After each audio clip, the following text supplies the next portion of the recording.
वरुण पुरोहित जी, अब आपके पास आते हुए जो कुछ भी राहुल गांधी की ओर से किया जा रहा है, या धर्म के नाम पर राजनीति का आरोप लगाया जा रहा है, या बीजेपी को लेकर तमाम तरह के कटाक्ष, या फिर बीजेपी इतने भव्य पैमाने पर अगर आयोजन कर रही है, तो उसके पीछे की अगर पॉलिटिक्स को हम समझाने की कोशिश करें, राम के नाम पर बीजेपी ने अपने 4 राज्यों की सरकार 1992 में खोई थी, जब कल्याण सिंह को इस्तीफा देना पड़ा था। बाद में उनकी सरकार को बर्खास्त कर दिया गया था। 3 दूसरे राज्यों में भी जहां पर बीजेपी की सरकारें थी, वहां पर भी कांग्रेस शासित केंद्र में जो सरकार थी, उसने तीनों राज्यों समेत यूपी की सरकार को भी बर्खास्त कर दिया था। यानी कि 4 सरकारें बर्खास्त हो गई थी राम के नाम पर, जैसा कि कल्याण सिंह का पुराना बयान भी निकालकर देख लीजिए।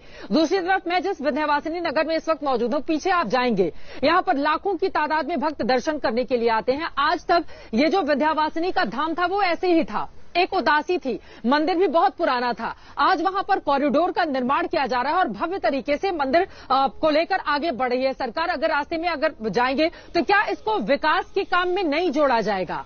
काशी कॉरिडोर क्या विकास के काम में नहीं जोड़ा जाएगा? अगर भव्य राम मंदिर बन रहा है तो वहां पर लाखों की तादाद में जो पर्यटक आएंगे, क्या उसके जरिए अयोध्या में उसके आसपास के हिस्सों में पैसा नहीं आएगा? विकास अलग से कैसे किया जाता है? विकास का यही तो दूसरा स्वरूप है कि यहां पर ज्यादा से ज्यादा लोग आए ताकि यहां पर ज्यादा पैसे खर्च करे वो, और यहां के लोगों की जिंदगी में समृद्धि आए। तो अगर राम के नाम पर पॉलिटिक्स बीजेपी कर रही है तो क्या उसको ये करने का अधिकार नहीं है? वरुण पुरोहित जी, 4 अपनी राज्य सरकारें राम के नाम पर खोई हैं बीजेपी ने, जैसा कि उसकी ओर से बार बार ये कहा जाता है।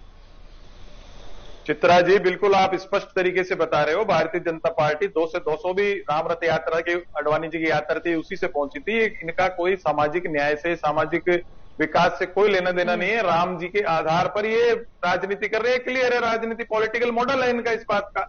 लेकिन आप जो बात कर रहे हो विकास का जो मॉडल है, मैं आपको पहले भी कहा था, आस्था का मॉडल और आपका रेवेन्यू मॉडल अलग अलग होने चाहिए। इसको ये इकोनॉमिक पॉइंट जो बनाना चाह रहे हैं, पूंजीवादी सोच है। जहां धार्मिक स्थल है उसको किस प्रकार से आप इसको इकोनॉमिक मॉडल बनाना चाहते हो, मेरी समझ में नहीं आ रहा। आप पुरानी प्राचीनता जो विरासत है, हमारे पुराने मंदिर होते हैं हजारों साल पुराने, उनका विग्रह करके आप नए हमारे राजस्थान से स्टोन ले जाके बना रहे हो। भाई बिरला मंदिर चला जाएगा, स्वामी नारायण मंदिर चला जाएगा, आदमी देखना होगा। आप विरासत को नष्ट कर रहे हो, वो ऑब्जेक्शन है। आप विकास करो, उसमें कोई डेवलपमेंट करो, कोई नालियां बनाओ, कुछ और सैनिटेशन का काम करो, अच्छी बात है। आप बात करते हो पुजारियों की, आपने जब देवस्थानम बोर्ड बना उत्तराखंड में, आपको हर झक मार के उसको बंद करना पड़ा, सारे पूंजीवादी उसमें मेंबर बनाने में लग गए थे आप। ये तो इनका एक मॉडल है, उसका विरोध मैं कर रहा हूं। मैं जहां तक राहुल गांधी की बात है, देखिए उनका स्टैंड क्लियर है, वो अपने हिसाब से चल रहे हैं। नई सीटें आ रही, नहीं आ रही अगले की, इसमें क्या बात है? ये कम से कम वो छद पर राजनीति तो नहीं कर रहे हैं। और दूसरी बात, अभी आप देखो, ये जितने एग्जाम्पल देते हैं सोमनाथ मंदिर को लेकर, राजेंद्र प्रसाद जी, सरदार पटेल हो, गांधी जी, आरोप लगाए हैं, सब कांग्रेसी नेताओं का एग्जाम्पल देते हैं। हाँ, देखिए वरुण जी की बातों से आज तो एक चीज साबित हो गई कि पूरी कांग्रेस पार्टी की मानसिकता यही थी कि नया मंदिर क्यों बना रहे हो। हम स्वामी नारायण मंदिर देख लेंगे, हम बिरला मंदिर देख लेंगे, राजस्थान से स्टोन लाके राम मंदिर नया क्यों बना रहे हो? इसका मतलब इनकी इच्छा यही थी कि रामलला इसी तरह झोपड़ी में रहते। यही मानसिकता, इसी मानसिकता का देश विरोध करता है चित्रा जी। और ये आपके टीवी चैनल पे बोल रहे हैं, तो दर्शक सुने और समझे कि किस तरह घिनौनी मानसिकता कांग्रेस पार्टी की है कि राम मंदिर बन रहा है, उसकी तारीफ नहीं, उसकी इज्जत नहीं, मन में खुशी नहीं।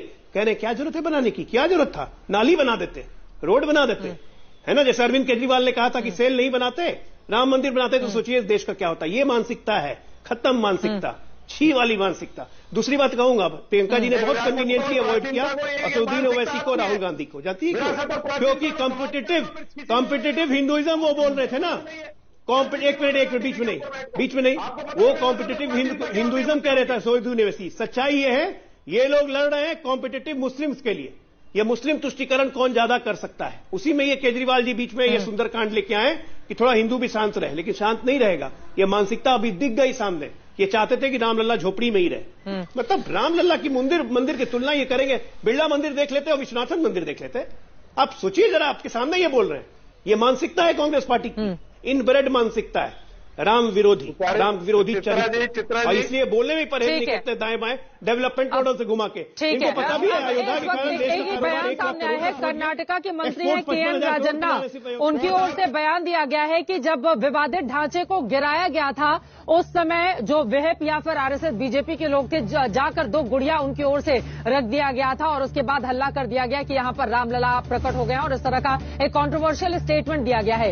यकीनन अब उनके इस बयान पर भी आगे राजनीति रणनीति होगी, किस तरह की प्रतिक्रिया निकलकर सामने आती है, देखना दिलचस्प रहेगा। लेकिन हुई है वही जो राम रच राका, चारों तरफ से राम के नाम पर राजनीति चल रही है, तो वहीं दूसरी तरफ भव्य और दिव्य तैयारी है 22 जनवरी को प्राण प्रतिष्ठा श्री राम लला को लेकर। हर एक जानकारी खबर आप तक पहुंचाते रहेंगे दंगल में। अभी के लिए बस इतना ही। देश और दुनिया की तमाम खबरों के लिए आप देखते रहिए आज तक।